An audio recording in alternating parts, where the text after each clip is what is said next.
দেশের গণতন্ত্রের পুনরুদ্ধারের লক্ষ্যে আমরা ইন্দিরা পক্ষে রাজনৈতিক বিপুল করে দেই।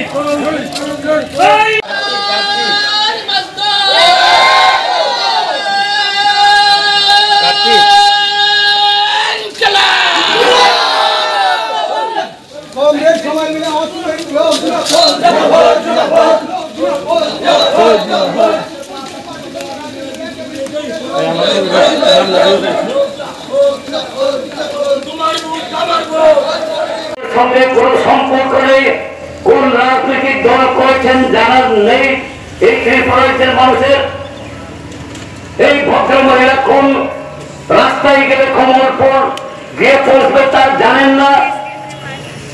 উনি বিজেপি কেনার না কংগ্রেস না ত্রিপুরা মধ্যা দলের কোন রাস্তায় হেঁটে সংগ্রাম লড়াই করেছেন এই কমলপুরের উন্নয়নের জন্য, কবে এখানে মিছিল করেছেন, আন্দোলন করেছেন, কেউ জানেন না। কিভাবে কমলপুর বাসীরা ভোট দেবেন? সুতরাং আমার বিনীত নিবেদন থাকবে, আবেদন থাকবে, আপনারা একটু বিচার বিশ্লেষণ করবেন।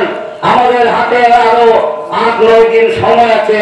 এই সময়ের মধ্যে আপনারা নিজেরা চিন্তা করুন। বন্ধু বান্ধব, আমার পরিবারের লোকদের সঙ্গে আপনারা এইভাবে চিন্তা ভাবনা আলোচনা করে আমি সর্বশেষে আবারও আপনাদের কাছে আবেদন রাখবো।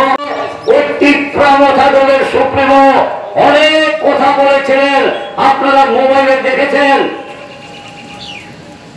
আমি বিক্রি করব না, আমার ত্রিপুরা সার মাথা বিক্রি করব না।